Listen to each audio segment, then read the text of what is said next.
abafiri hata abakureba nena murebe nambeze ziri ya screen abantu 49 bakafa bakufira omikono yitu twabaziga tukakora iki twakozire kugira ngo bagume n'amagara gabo twaremwa batuwogo mu mikono bafa konka ngenda bakureba ninga bakurikiriza murebe nambezo nyinda murebe emyaka side age twine emyaka aha twine namba y'abantu abafire ningenda ngo murebe emyaka kuruga myaka 50 kwikare nkaga nagume kwikare nshanju ni 5 no garuza iguru that is 35.4 28.8 22 and 6 kuko zigiteze namba muzuri zinoreba ziriyone zirumba nshanju percent umbafire ekikumanyisango emyaka kwe kuba ko kurenze emyaka 50 garuza iguru watunge kizibu chances zo kufa ziri nyingi kurugira statistics ati nizo percentage ziri zimwatira mu red abo kwandi zibane zitinsa ninja mayone je nango wakigamba kibe kirikiriya tinkwenda kugamba sebi ingamba y'abantu ngo nintekateka tinkutekateka those are facts no kirebera okimanya so ekyo nakireta ngo abantu mukirebe mbahereze background aho tukuza kugira ngo Mbarara yonka by the way Mbarara hati statistics zihanga lyona minister ni wazindi na permanent secretary of ministry ziri konkite kutukore bitu ni zari Mbarara ari TV West eri kuhise amaraka ombantu bambarara na region ibihanga PS nababine amwe na minister konkate ekyekyo ninangu tukirebeje hata utwahika ensi yona yanyangarara yeyebuza abantu bazagumiza mu bafe nga so kurugo omumachi yomako kwire kwika hati abantu namnonga ensi ya abantu ba science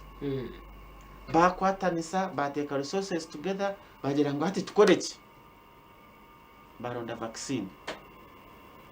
vaccines ni nyingi hariho AstraZeneca hariho za Pfizer hariho ya China hariho ya Russia hariho ya India ensi zashitama zakoraki na no mu Uganda our scientists bariyone bakoraki ni bacondoza bariyone ni bakora vaccine ejo nitsakujeta UGVax kera aho nitsakugirondera izina konkiri nakakwate na Uganda ekigendererwa ensi etungo kwerinda ki corona omunjiri ya science abantu tangire kutandika science ya vaccine basowize vaccines amahanga gatandikire kugemesa abantu bajema abantu Uganda yatayo kushaba kwayo okushaba vaccine okugura vaccine abo kuba parliament ekarabemu sente za budget zo kugura vaccine hawundi kugambira hariho ekitongole kitukweta Gavi Global Alliance for Vaccine Initiative ekyekyo ekitongole n'ekyensi yona konka kyo nekigura vaccines kizihereza abantu abatakora ki abatakwebasa Uganda netwebasamu twinaho turi konka nabo nitwenda obuti obwezi so awundi kugambira mande mukareba minister na yakira vaccines yatugira ngo vaccines ezi niza kutandikira aha abantu abari a risk mpango ya COVID-19 kandi abo kutandikirawo n'abashaho omograph zina kwereza abantu 49 bafire 25 muri abo bakaba ari abashaho ati niwe kibarira ukora competition hano muri Mbarara abantu 45 bakaba ari abashaho ateje ndangu tukitware tudeke kukigambira ebyo konka nembahiza statistics tumanye obuzibu obutoyerekerire na nenshonga abwenji twashara mu kutandika n'abashaho ekikubo cyona nikitandikira ombashaho obusasi bwona ombashaho kandi ombashawo abo akari muna n'abashawo abari senior level yanje abo twashomere nabo mu class babiri nyenda nkugambire muzurize DHO o district head after Masaka chotera akitwa covid tukazayo twareba tukoreki konka twakoraki twaremwa so kokureba okusasa okwe obusasa obwe na nekintu ekitwarabiremu na nokufa kw'abantu watunga vaccine nojukwasa engarusi ibiri kugira ngo ati obundi oyina amasiko ngo vaccine egi neza kukwera hati kangamba vaccine egi tuzitungire minister akazitunga mande awundi kugambira yesterday the other day olwakabiri shaha 10 vaccine za Mbarara zikatwikaho tukatunga vial echupa ya vaccine tukatunga echupa bitano ananitano kandi buri chupa nebeine doses 10 omugite tukatunga doses zitukoza kugemesa round yo kubanza 15,805 muri kutandikira ahabashawo kandi abashawo nkatawe kirango ombashawo nabagira ngo bije behandikise wanokorera mu irwariro rya government wanokorera omuri ya private ryawe ninga nokorera omuri ya NGO it does not matter. What matters is you a health worker nohereza obuhereza eri abantu ijo yehandikise nojanja b'amagara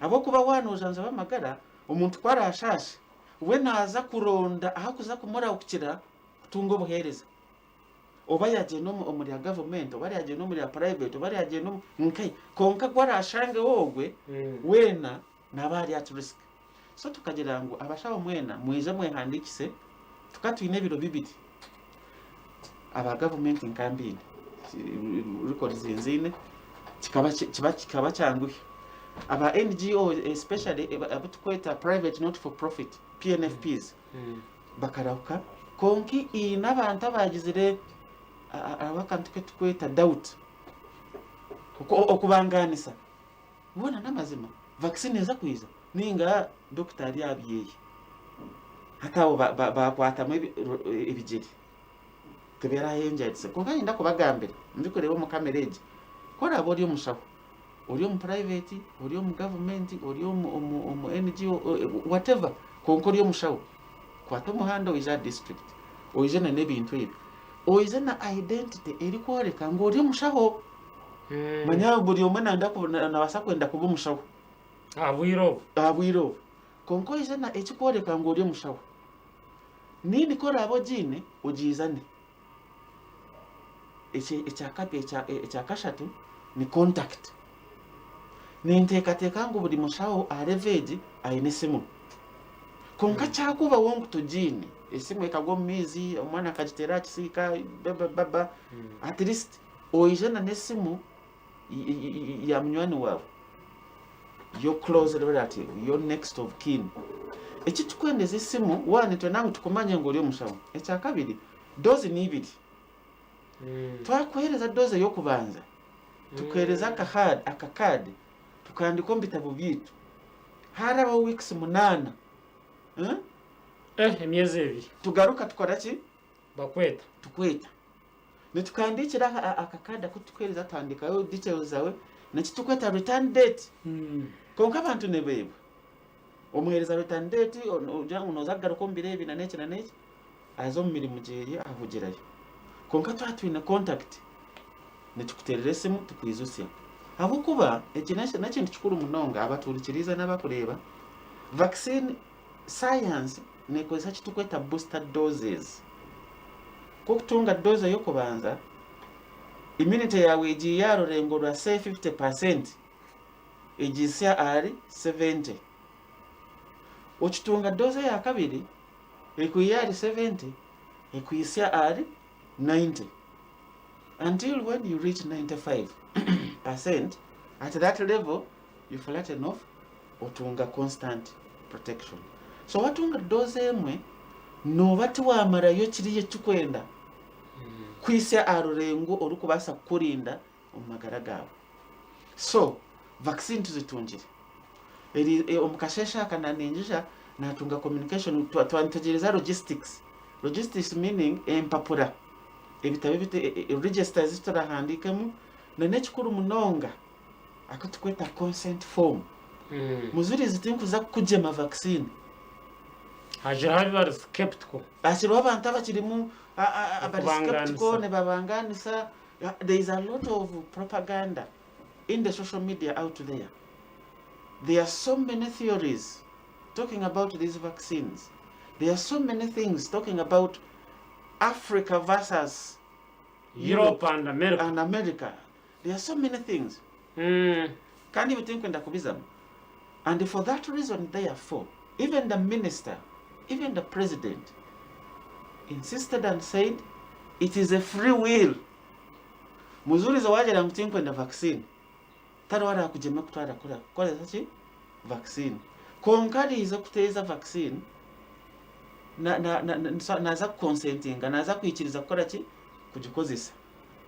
Kandi logistics zinagambaho ebyo bitabakubirije. Tuine keeping our records very clean. Mbuza abwenti. Ati twatunga omugisha ngo weveji yatuba yachendera. Onyine. Kongati tukumanya. Because kokureba America, kokureba Europe, na hati bakiriyo bakwise ne bafa. Bo bayisa weve ya hati bariyo muweve ya kashatu. Na Brazil gakiremo. Weve ya kangayi. Kandi kwe kwijane sweeping abantu bafa kubi. So hati itwe weve yitu nka Uganda ninga East Africa yatuba. Na munongo itu kangambari Uganda yonka yatuba obundi twagiramo kushemerero. Abana twabagaruza ishomero, universities zigura, many institutions have opened because we are seeing the numbers come down. But in the event that the second wave comes, we have done the vaccination, we have to keep our records clean so that if anything happens, we need to go back in records and see. Mujurizo katunga vaccine. Chikafuwe nguwevu tekuza kuija. Konka yija. Nyendamanye. Mujurizo kunahire vaccine. Omuweveji kuya kwatwa ya behaving at. I cannot do that unless I have a full record on you. And I can trace it and look at it and refer to it later on. That's why we are saying people are going to consent. People babiri ne bambuza wona shika ne mutusaba consent abwenchi ne mwenangu mutuichirizise. That is the reason. Muturahize. Onga kutokora ile. Oro no kuichiriza. Okay? So, ekyo nekintu kikuru ekyo nakyo nandangu nkigamba.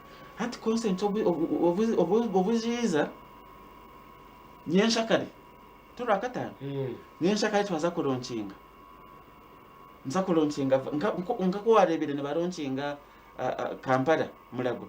Nite nza kuronchinga district erizoba twaza kusiba ntwetebe kanisa tutereze abebemezi bitu babeho abashawo babeho bona bichukwataho na district task force yitu ebeho turonchinga vaccine yitu kandi tugumize mu aha district. Yes. Nza kuchikorera district. So mwenda kuchikora umuringo ko guturebera hano bachikora because ahandi turebera bembeze nibabanza koreka munanya nakateza it is safe and clean. Exactly. So that harimo kubanganisa kwinji. Muzurizi kakugambire ate kikankigambe ngo munya Uganda kandi ari kunda Uganda. Ntakagira no medical school. Habira ari wofi yorengo family planning niyo kwitabira gujo. Onyine mtajikosa nebenda kutwita. Konka bitaba kwingana ki? Bitabanga in the last 20-30 years. Ubutatangira kwesa family planning. If abantu kwingana ki? So nyenda kugambira abakureba n'abakurikiriza ngu naturally egi response eri expected omu bantu n'omulimu gwanje okwiija kugambira ki abantu n'okubahereza information eyikire kandi n'okubahumuriza vaccine egi neyo kuhera omubiri gwawe okwerinda covid egi kuri yabiire eriyo kwitabiraguza omu myezi aga 12 tukabire tuhwireho konka ine conditions zikunda nka virus. So we got that favor. I don't think we were extraordinary vigilant and so hata ekyo kyakiri kityo twatungire vaccine na environment yitu na conditions katubigite hamwe tukozese chance eyo to survive nyenda kubeshengereza kubahanandikiriza. Is that the right word? Okubashaba byona bikire tureke kugira propaganda eri mu social media. Think ahakugyemesa think kugimanya ni byingi munonga konke kye ndi kumanya vaccine egi is intended to provide a protection, especially for the health workers, people at the front line. Ekyo kutura kikore abantu benshi baza kugira we shall survive. When Dr. Yenchakare waja muza kutandika mwaza kusara mutebekanisa hati Yenchakare mwaza kutandikira bari muza kubaterera amasimu. Are they going to be on medics? What I mean nibantu cyabo ko expecting Yenchakare ati Yenchakare ni launch konko mukutebenkanisa abashawo bitu twatawo vaccination sites itano eyo kubanza municipal health center ati nebeyita ba city konka municipal council health center 4 ejemwe eya kabiri ni Mbarara Regional Referral Hospital, eya kashatu ni Kakoba Health Center 3, eya kana ni Rubindi Health Center 3, eya katano ni Bwizwera Health Center 4. Site sezo twa traininga aba team eri kuza conducting a vaccination y'abantu mukaga twaba traininga na nyomwazo tukoze they call it a dry rehearsal ati ibintu bikorera under the curtain behind the curtains so tukoze a dry rehearsal nabo so that but vaccine bajitunga they will know exactly what to do. First of all okurebeka ngo cold chain ya vaccine ejo tiyaba tampered with. Secondly ekikatu namanya okukitera no orebire minister batero mkono ne buryo is what but the left deltoid ndibumusho so that yes konga tunomanyisa ngo umuntu orukutera ekikatu ayashiteka nabo ati there are many vaccines so nabana twani tubejesa age vaccine no gitero mwanya ogo age no gitero mwanya ogo later on in the future abakuba nesika bakakojo no checking. It's not it is by design, not by guessing. It's not guesswork. We want to know exactly. Nkebya polio nga BCG yo muzuri zinakuchebera bwambi yangu nyewe kateza BCG ne nkuchebera nchimanya ngogo nabi. So it is by design. So at in those 5 sites abashawo bitu nibaza kuzayo kandi abashawo bona bamanye ezo sites vaccine zono zirabe vaccine zitekuza kuhebwa on private facilities za cases manyiza wati no marwariro ga government kandi twashanga mu private college twashanga mu ndagikozesa uno mubuza yagiye inaba yagiye hata ugo no mubuza wiwe wagiye so neza ko marwariro ga government gonka yes Okay, bantu mani jamwaye burra twagambaho bingi obwire buriyo nubutubaho twine Dr. Ssebutinde nuwe DHO District Health Officer abwambarara yanashobora ibintu binyi mnonge kwatera no kugema endware ya COVID-19 etwamara nayo mwaka ombazi gwizire bagwine bariyo nubetebe kansa okutandikiraho omurumbarara yagambira kwanyikorwa tina ibarani bachikorwa mu private hospitals clinics nandi ichikorwa mu government auko tino umuntu ino mbazo nkomuntu wenkomuntu nabo ico atagiro wakubiha akakutere binde bibazo bazi ati noreba itwitwe no omuntu kyakubaye ni cyakwenda kushoborekerwa bwa nyuma yo kurugaha na aza hina akira baye wanonda kushobora icyo kubanza nonterere simu ati enseka he katerere isimu ziriho yanje ni 0 ngaga na mgaga ashatu nemwe atanga mwenda wota kubasa kutere simu kwato muhanda iza office ati office niyo yahindukire COVID-19 command center president akatweta commanders my friend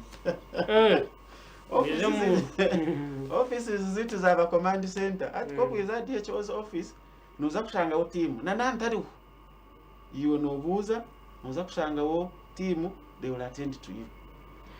Okay, bantu mumtwikirize tugarukiraho Dr. wabari kwija no kwegesa abanya-Uganda dusima mu rumo gukora kandi tukatandika karabo kuba hakabaho cyango munonge cyarebe kiro mu birobwe buriyo makasimo wabaye no mutama go kusima so ngume mwize muganiro n'abantu bamanze kugenda mino wayo nangona nagati ya vaccination zabo you can always come back and update yes. Ekindi tukuhendera tukuza kugemesa abashawo bonka abantu abakuza kugemesebwa twabateka mu line in order of risk ati twabanyamakuru tuje mu line yaka ati mu abanyamakuru muri ansaho twaruga mu security agents twaza kutandika n'abashaho twaruga mu bashaho tuzo mu security agents twarugayo tuzumba shomesa abashomesa abo kuba mwijuke abana bitu bakiriye muka konka tubagaruzo mu mashomero mbicweka kandi desi mugenda ishomero sabu kandi desi mugenda amashomero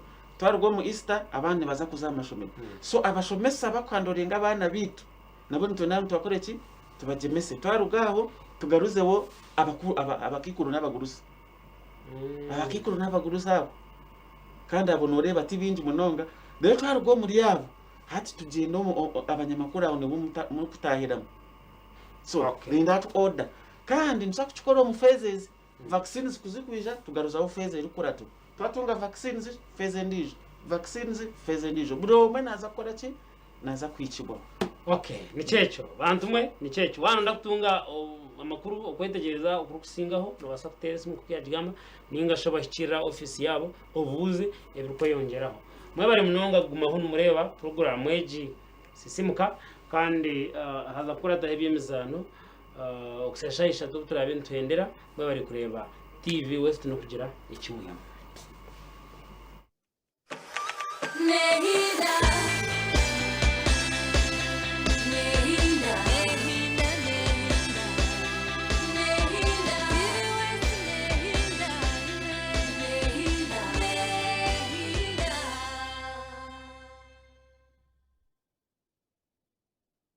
Rukunda ninga shilavu Sishina ni kushaba na nyenda tufune connection yona niwe abo nabo bari mwaka huki iwe no baso utakora okikiriza no mukazi akakora ebirimo yo tujine Eliet izwi omuzano oguzanirwe gutebekana sibwo muri nyakore kushemeza na nyenda kwereza business card yanje Mr. Secretary. yes please Chinkwetagisa kusanga hantu fona kuba kiyo mulimu kuko mushaka ati ne mico mibi nawe yajya mu kusa kutunge meremo batubara abanyesera mulimu sweetheart kandi ibe wabigarukamo I'm not sure I think it's up for the academics no what do you think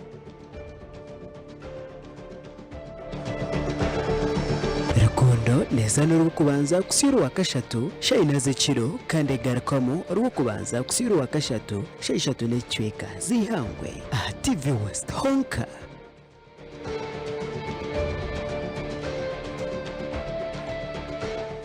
ubwenje ubu buryo oitwira amagezi no kumanya omukundwa wawe omwe ati yarugaho yeja abami n'abacyara munkirize mbanjurire kafuru nashemero kubareba tubugabwa na WhatsApp twegweho abambarara bushenyi hamwe n'ibicweke behinguririze nitubanjurira kafuru obwahati nobasa kukora oda za sementi ahasimu ganira na kafuru aha namba noti 8 noti emwe 3 mushanju Ima Cement, part of you from the start.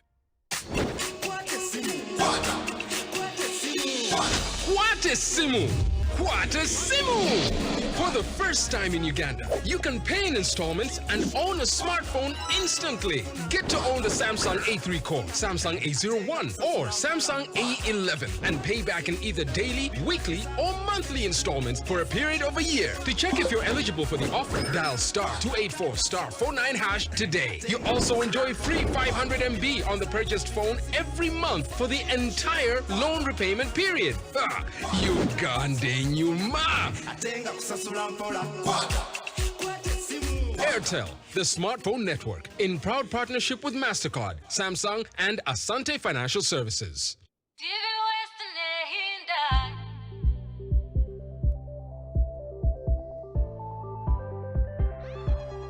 Ne